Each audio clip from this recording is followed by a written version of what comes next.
बातमी राहुल गांधींची। सुप्रीम कोर्टानं राहुल गांधी यांना फटकारलंय। भारतीय सैन्याबाबत आक्षेपार्ह टिप्पणी प्रकरणी राहुल गांधी यांना सुप्रीम कोर्टानं फटकारलं। तुम्ही विरोधी पक्षनेते आहात, संसदेमध्ये बोलण्याऐवजी सोशल मीडियावरती का प्रश्न विचारता?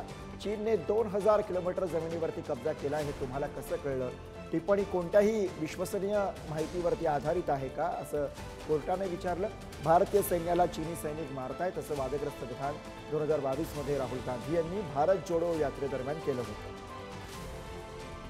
भाषेत पाकिस्तान किंवा चीन बोलतं त्या भाषेमध्ये ते त्या ठिकाणी बोलतात, ट्विट करतात, कुठलाही पुरावा देत नाहीत आणि त्यातनं देशाची बदनामी होते।